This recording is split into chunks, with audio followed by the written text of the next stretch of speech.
2008년에 훈련이 오시는 이제 훈련이 오시는 시작이 정확히 말하면, 그러니까 희년이 이제 제50년이라고 보통 말하는데, 정확히 말하면 제49년 7월 10일 속죄일부터 시작을 해서 그 이듬해, 6월 말까지, 이게 이제 희년입니다.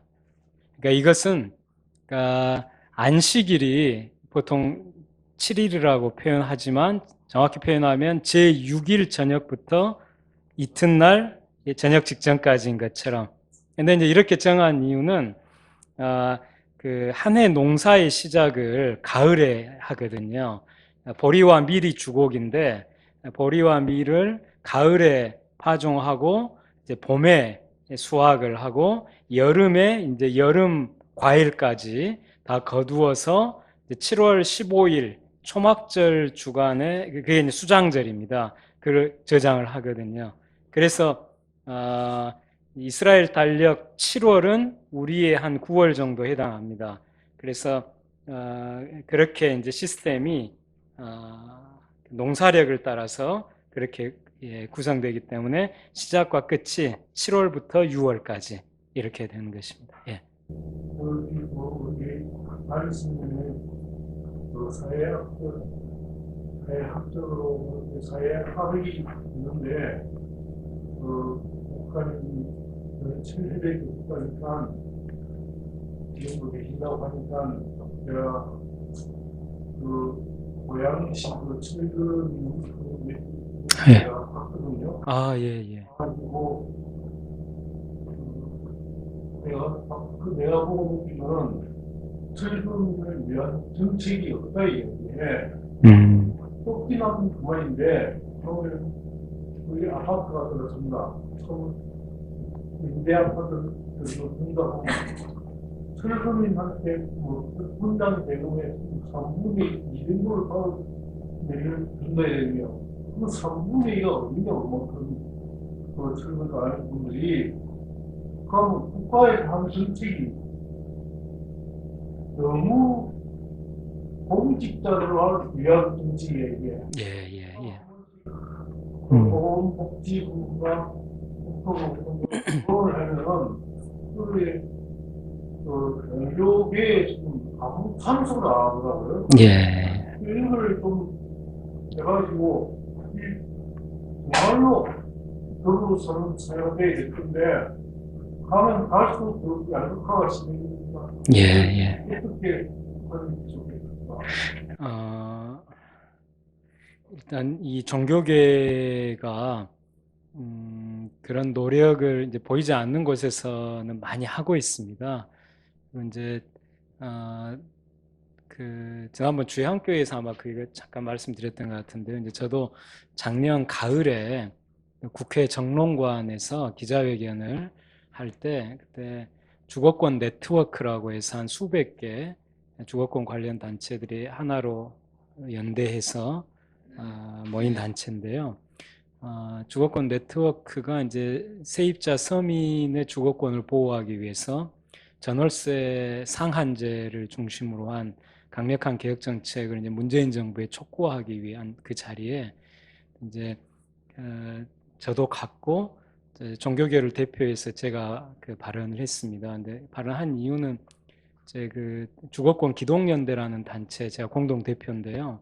주거권 기동연대가 지금까지 몇 년 동안 우리 저 섬기는 교회 성도님들도 서명을 해주셨어요. 그 세입자 서민 주거권 보호를 위해서 1년에 몇 프로 이상은 올리지 않겠다 그런 서명을 해주셔서 근데 거기에 그 적힌 그 몇 년에 몇 프로는 우리가 정부의 국회 입법으로 요구하는 전월세 상한제 몇 년에 몇 프로랑 똑같습니다. 그래서 그런 개혁 입법을 목표로 해서 이것과 일치되는 실천을 교회 안에서 할 수 있도록 하는 운동을 지난 몇 년간 하면서 수천 명의 그 서명을 받았거든요.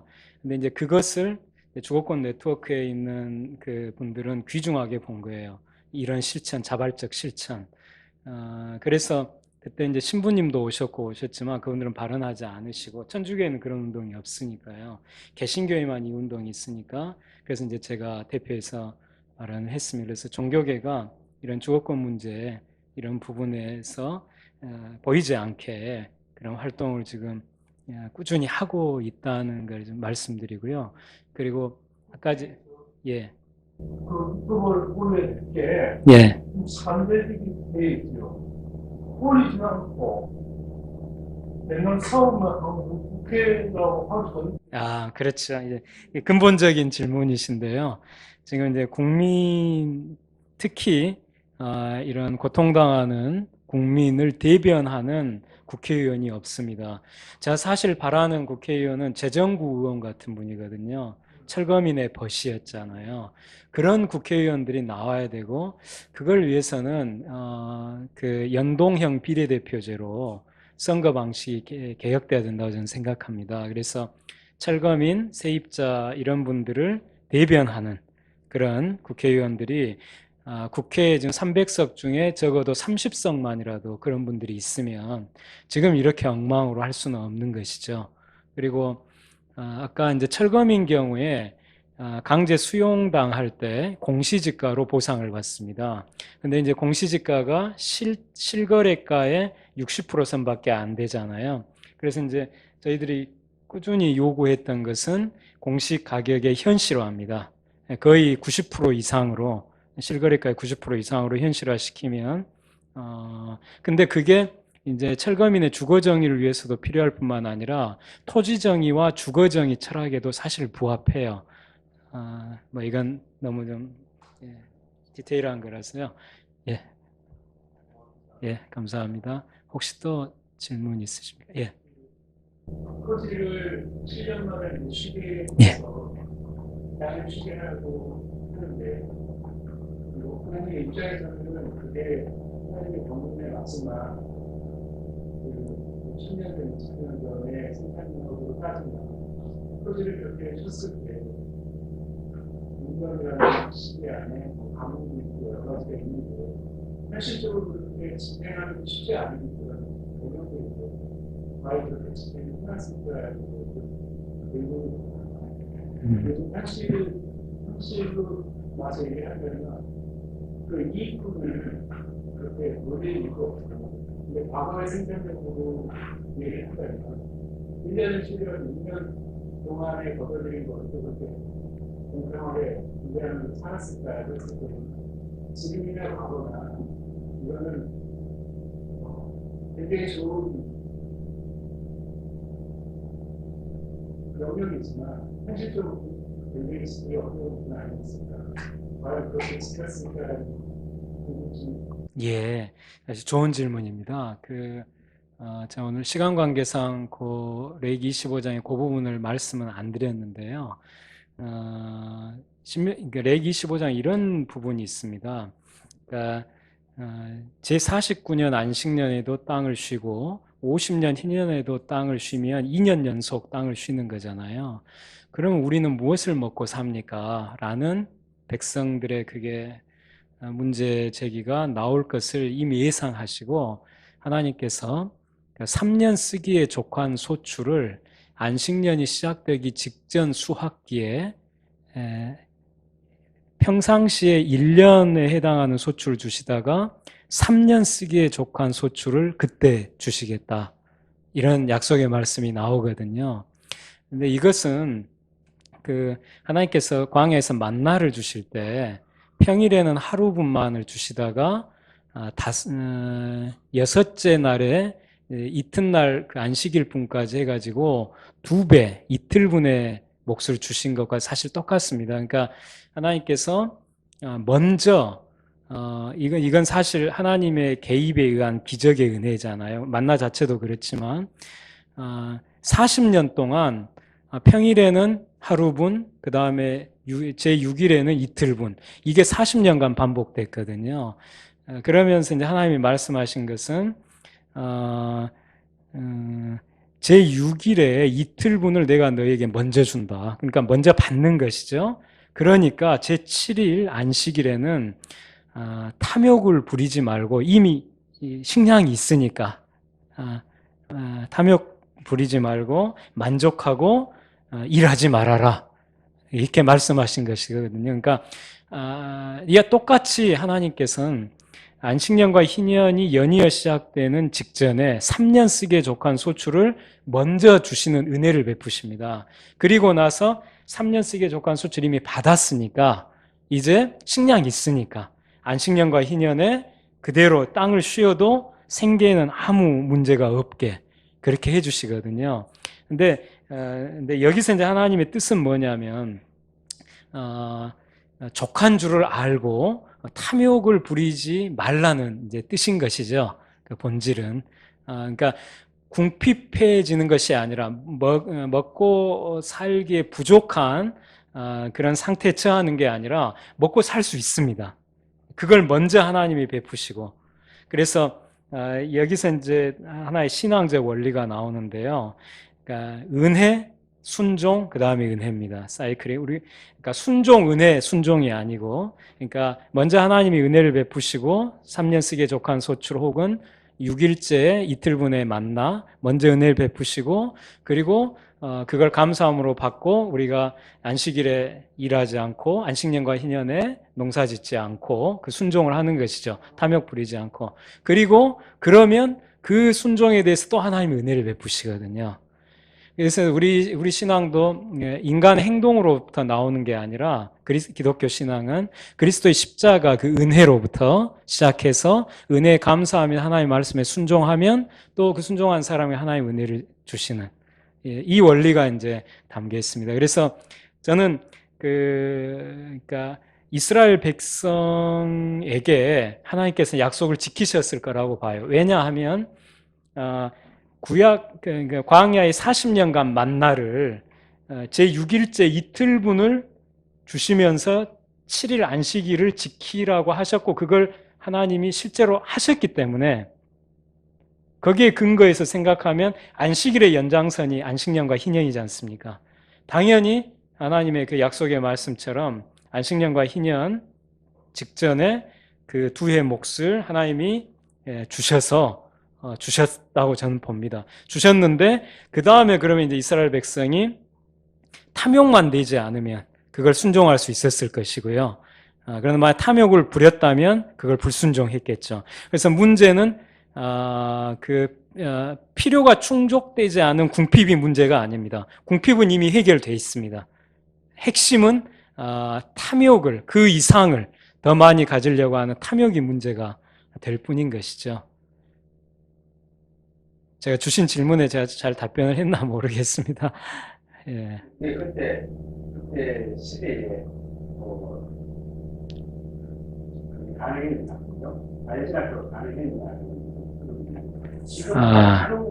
지금은 그게 효과가 있냐고. 지금은 맞죠. 근데 지금은 이렇게 15 이렇게 할 요구하는 건 아닙니다. 예, 제가 이제 그 도출한 것은 7년마다 땅을 쉬는 것을 이제 문자적으로 우리 시대에 관철해서 지켜야 된다고 주장하는 게 아니고요. 그 안식년 땅의 안식의 법에 담겨 있는 하나님의 뜻이 그 희년 원리가 한마디로 생태계 보호라고 본 겁니다. 땅을 보호하고 동식물을 보호하는 그래서 이제 그 생태계 보호 원리를 현대에 맞게 이제 적용해야 된다는 것이죠. 7년마다 쉬어야 된다고 주장하는 건 아니고요. 근데 이게 이제 농사에서는 이게 좀 적용될 수도 있습니다. 그게 화학 비료를 투입하지 않고 자연농법으로만 농사를 짓는다고 할 경우에는 땅이 지력을 회복하는 그 기간이 필요하기 때문에 6년 동안 경작하고 7년째 안식하는 것이 저는 자연농법에는 필요할 거라고 봐요. 예. 그거는 또 화사과 윤작으로도 예. 그렇죠. 얼마든지 창조적으로 적용할 수 있습니다. 그래서 지금 목사님 말씀처럼 그렇게 윤작으로 할 수도 있겠죠. 땅을 7등분 해가지고 6개 등분을 해마다 이렇게 경작하고 나머지 7분의 1 그걸 쉬고 그 다음 해에는 A, B, C, D, G, F, G 하면은 A를 쉬고 이렇게 B부터 이렇게 쭉 경작한 다음 그 다음에는 B를 쉬고 A, C, D, E, F, G를 이렇게 하고 이런 식으로 해마다 이렇게 경작해 가는 그런 방식도 이제 가능한 거죠. 그러니까 중요한 것은 희년 원래의 현대적 적용입니다. 현대적 적용. 방금 설명하신 데서 안식년에 직전에 분배를 예. 소소하게 하셨잖아요. 예. 이 원리를 이야기하면서 예. 합력이 예. 이 내년까지 원래 다 예. 합력만 하지 않으면 예. 실수다는 맞습니다. 예. 부분인데 예. 현대적 적용에서 제가 이제 들으면서 예. 이제 합력 문제가 이제 아, 가장 중요하다고 예. 하는 거죠. 예. 직접 어떤 양극화를 해결하는 것보다 예. 양극화를 자꾸 이야기하는 것 자체가 합력의 수위가 똑같이 높아요. 예. 그렇다는 생각을 제가 많이 하고 지금 양극화의 원래 가장 낮은 수위조차도 예. 하나님 기본 필요를 다 주셨고 예. 이미 넘친 상태에서 양극화를 지금 가지고 지금 서로 싸우고 있는 이거를 좀 시각을 우리가 합력의 수위를 위해서 우리가 예. 우리가 싸워야 되는 그런 예. 좀 달라있지 않나. 예. 그리고 지금 이제 농사짓는 예. 말고 예. 그냥 부모로부터 상속받는 것 자체가 내가 평생에 뭘 이미 하나님 다 주셨다라는 이런 식의 어떤 이해를 할 때 근데 내가 상속을 받았을 때 내가 자연스럽게 어떤 부모이나 뭐 예측되는 어떤 내가 소득 자체가 평생 먹고 살고 얼마나 남게 되고 또 그걸 또 지속적으로 할때그 탐욕을 충분히 내려놓고 그 주신 하나님이 주신 예. 안식년으로 안식년에 살 수 있는 그 분량을 그런 식의 이해도 맞습니다. 예. 목사님 말씀이 전적으로 공감하고요. 이게 우리 그리스도교 신앙이 경계해야 할 우상 숭배 핵심은 탐욕입니다. 탐욕은 우상 숭배니라 사도 바울이 그렇게 말씀하시잖아요. 그래서 우리가 배워야 할 건 자족. 사도 바울이 그걸 강조하잖아요. 우리에게 자족하고 탐욕을 부리지 말라. 그러니까 탐욕에서 온갖 그 불순종과 범죄가 나오는 것 같아요. 그래서 하나님을 신뢰하고 자족하는 또 탐욕을 부리지 않는 그런 개인의 삶이 필요하고요. 그걸 이제 지역사회나 마을, 공동체 혹은 교회, 더 넓히면 국가 단위에서 해결할 수 있는 그 사회보장, 사회복지가 함께 저는 동반돼야 한다고 생각을 합니다. 예. 우리 저번에 그 재정부에서 4천만 원에서 5천만 원 내는 보험 그걸 중상층 그그 이하는 흑kim 측면이냐. 그렇게 해가지고 살아가고 사회 보장 제도가 흡사하게 안 됐거든요. 맞습니다. 우리가 할 일이 많습니다. 그래서 하나님께서 우리에게 할 일이 많은 이 나라에 그리스도인으로 부르신 것 우리가 기억하고 이 땅을 최대한 그 하나님의 나라에 가깝게 변혁시켜 나가는 분들이 모두 되시면 좋겠습니다. 자, 그럼 혹시 더 질문 있으십니까? 신념을 다른 나라에 실시하고 예, 이제 희년, 그러니까 희년이라는 표현은 쓰지 않으면서 희년 원리인 뭐 이제 토지평등권이나 주거권이나 또 생태계 보호 같은 이러한 것들을 실현하고 있는 그런 나라들은 여럿 있죠. 예.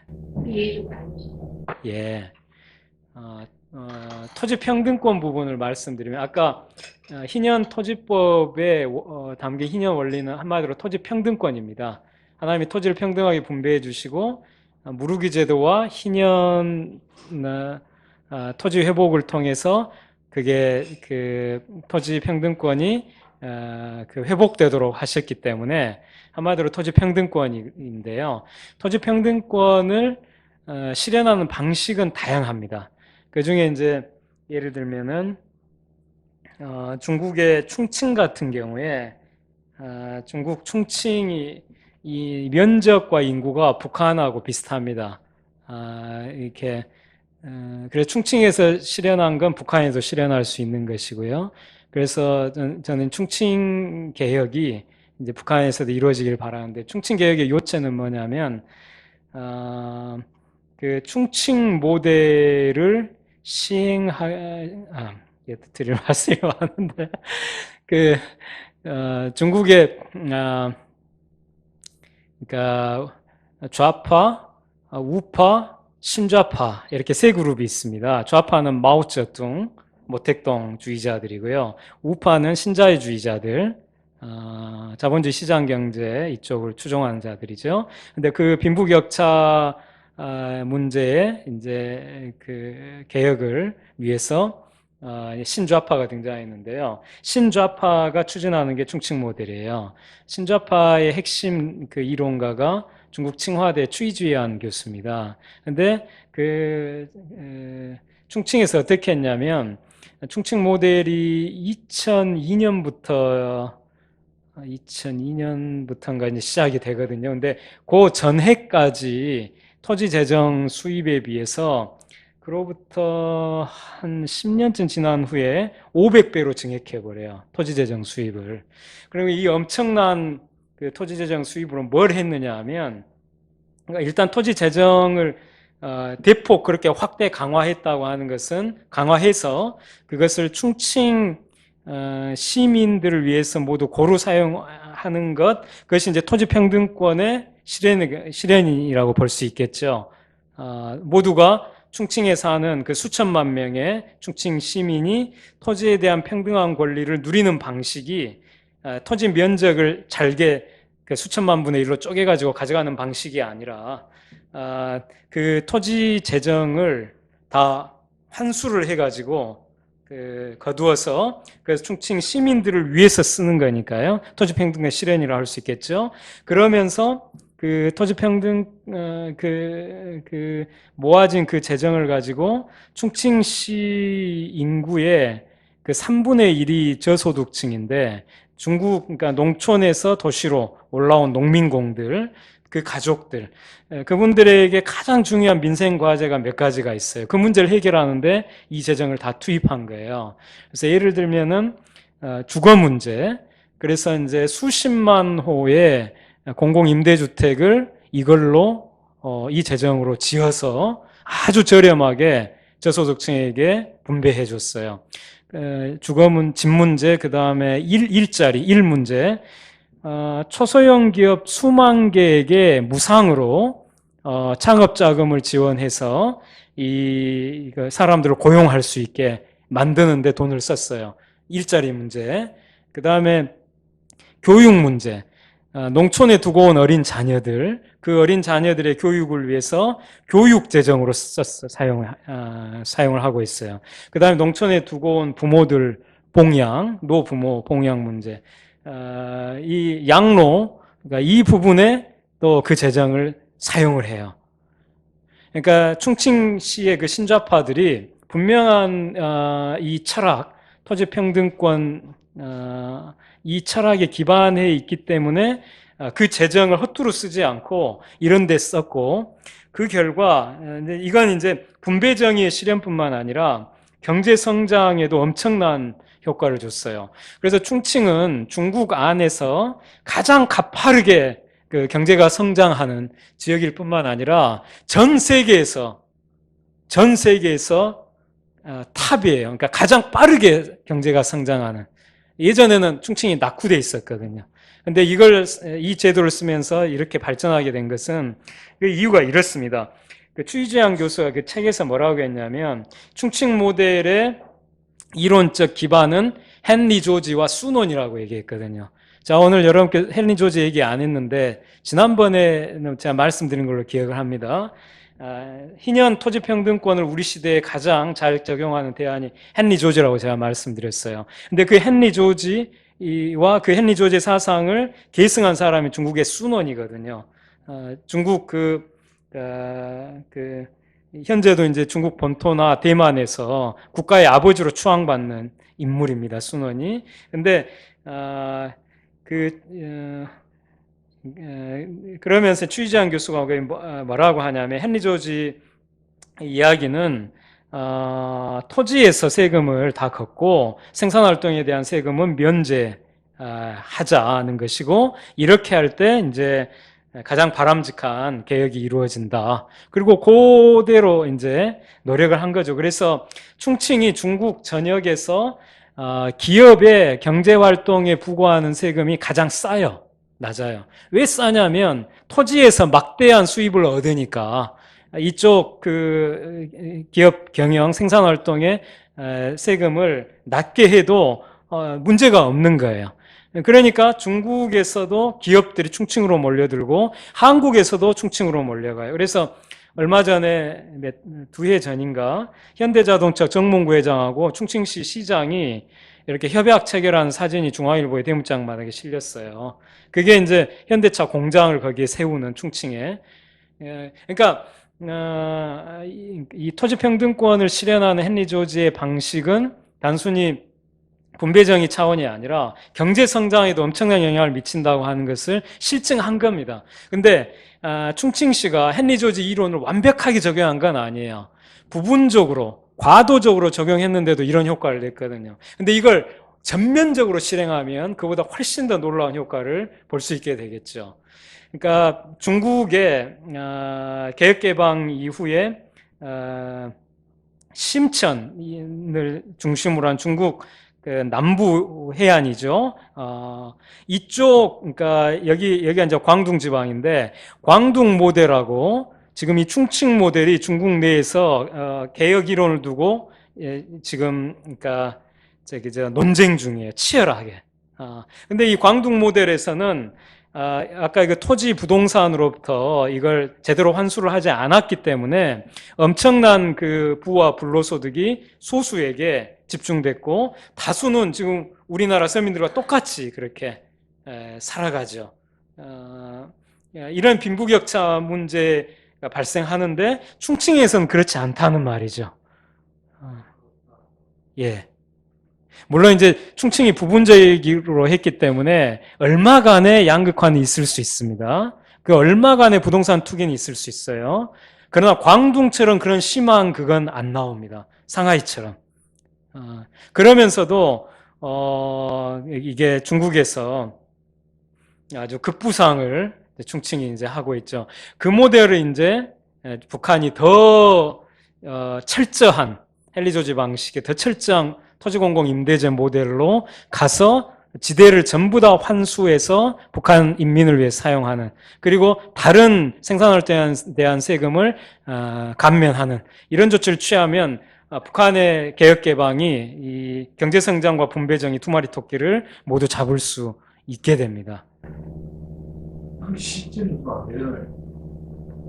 지금 그렇게 안 되잖아요. 북한이요? 예, 우리가 그걸 기도하고 실천해야 된다는 것입니다. 예. 기도하고 되는데 예. 북한도 세습제가 돼가지고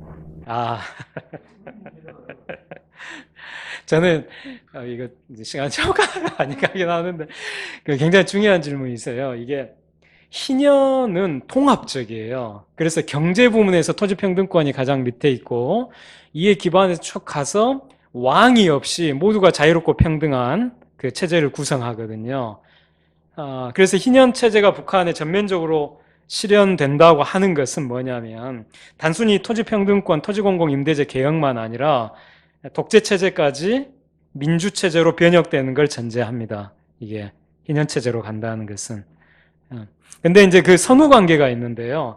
저는 선후관계가, 그러니까 미국의 군사적 침공에 의해서 김정은 정권을 타도하고 민주정부를 수립하는 것은 너무나 위험하고 또 그 치러야 할 피해 대가가 너무 크다라고 생각을 하고요. 그래서 가장 안전하고 바람직한 방식은 북한 주민들 스스로의 힘에 의해서 북한 주민의 시민의식이 높아가서 민주화되는 것이 저는 그게 제일 좋다고 봅니다. 근데 여기는 시간이 필요하고요. 이를 위해서 가장 중요한 건 북한 경제의 성장이고 개혁개방의 성공입니다. 그래서 이제 우리나라도 이렇게 독재에서 민주화로 가게 된 결정적 계기는 경제성장이었잖아요. 그처럼 북한도 개혁개방 방식에서 이 토지공공임대제, 헨리 조지 방식대로 해서 성장과 분배 양 측면에서의 모두 성공을 해내게 되면 그것이 자연스럽게 민주화 열망으로 이어져서 민주체제로 변형돼 갈 수 있다라고 그렇게 생각을 합니다. 예담입니다. 이제 몇 해 전에 그 임진강을 건너서 이제 북한 가서 김정일 만나가지고 이거 충칭 모델 또 이런 토지공공 임대제 방식 이야기하고 이렇게 그렇게 하려는 뜻이 사실 있었어요. 진짜로 있었습니다. 근데 그때 감수해야 될 게 너무 컸어요. 국가보안법상의 이적단체 통신회합 여기에 걸려요. 근데 지금 이제 남북 정상이 만나고 이제 이렇게 쭉 교류하니까 제 바라기는 이제 뭐 개성에서 예를 들면 중국의 추이지양 교수나 중국 충칭 시장 같은 사람들을 불러다 국제 세미나를 북한하고 한국 학자들 다 불러가지고 이렇게 해서 이제 그걸 추진하면 좋겠다 이런 생각이 좀 있어요. 혹은 뭐 판문점에서 해도 좋겠죠. 경기도지사 이재명 지사가 헨리 조지를 전면적으로 이해한 건 아닌데 그래도 그 희년 함께 있는 이론가들이 그 국토보유세 정책을 이렇게 추진을 했거든요. 이재명 캠프에서. 그래서 이제 그걸 간접적으로 이제 영향을 좀 받았기 때문에 이재명 지사 있을 때 경기도 차원에서 그걸 추진하면 좋지 않겠나 이런 생각도 드는데요. 근데 저는 끈이 없습니다. 근데 기도하면 또 누군가 또 뜻이 있는 분들 연결이 돼서 그런 게 실현될 수도 있겠죠. 저는 헨리 조지의 그 문제도 예. 수능의 그 상민주의는 매우 있어요. 순원이 말한 그 산민주의가 대만에서는 이제 대만 헌법에 명시되면서 이건 정말 이제 우리가 배워야 되는 건데 대만이 자본주의 체제잖아요. 자본주의 시장 경제인데 대만 헌법에 그러니까 산민주의의 핵심은 그 민생주의였습니다. 민족주의, 민권주의는 그 당시 중국 지식인들이 다 얘기했던 거고 민생주의가 이제 핵심인데 민생주의가 평균집권하고 절제자본 둘입니다. 평균집권이 토지평등권이라는 뜻이고요. 절제자본은 국가기관 산업, 철도, 도로, 수도, 댐, 이런 것은 국유화해서 자본 독점을 절제시켜야 된다. 이게 이제 절제 자본이거든요. 근데 이제 이 둘이 사실 헨리 조지 사상 똑같아요. 헨리 조지랑. 헨리 조지도 이 둘을 사실 얘기를 했거든요. 자, 주로 이제 토지 평등권만 얘기하는데 이 자본 절제 부분이 있습니다. 독점 자본주의를 절제시키는 그게 있어요. 근데 어쨌든 그 순원이 이제 그걸 명시하고 신중국의 이상으로 제시했는데 1925년인가 이제 순원이 위암으로 별세를 하고 장개석이 이제 잡은 다음에는 국민당 그 지도부가 지주들이 많거든요. 그래서 중국 본토에서 안 했어요. 안 하다가 중국 공산당이 쫓겨서 대만에 가서는 대만에서는 자기들이 지주가 아니라 외지인이잖아요. 군대는 있고. 그러니까 피해 혁명을 해버립니다. 저항하는 대만 지주들을 죽이면서 이제 이걸 관철시켜 버려요. 이게 좀 부작용이 좀 있죠. 근데 그런 걸 근데 대만에서 이제 그렇게 하면서 대만 헌법에 토지 평등권이 명시가 되고 토지 가치 인민 공향지라고 하는 게 표현이 됩니다. 토지 가치, 지대, 지가, 지대 이런 토지 가치를 모든 인민이 모두 향유하고 누려야 된다. 그러면서 이제 토지 보유자에 대한 중과세가 실시가 되거든요. 근데 이게 어떤 효과를 발휘했냐면, 이 토지 보유세가 중과되면, 많이 매기게 되면 토지 소유자가 가져가는 몫이 줄어들기 때문에 토지 소유자가 가져가는 몫에 비례해서 토지 가치 지가가 결정이 되거든요. 그러니까 토지 보유세를 중과하니까 이 토지 가격은 낮아진 겁니다. 떨어진 거예요. 저지가 사회가 된 거예요. 한국은 고지가 사회인데. 근데 이제 한국에서는 몇 해 뭐 이렇게 기업에서 일을 하다가 이렇게 아이디어, 노하우도 생기고 또 이제 자기 자본도 좀 이렇게 모은다 하더라도 고지가 장벽 때문에 자기 사업 창업을 하기 힘들어요. 그런데 대만은 저지가 사회니까 그런 상황에서 얼마든지 창업을 할 수가 있게 되는 것이죠. 자유롭게. 그러면서 대만의 중소기업이 엄청나게 확대된 겁니다. 대만의 경제를 이끌고 있는 건 대기업이 아니라 중소기업이에요.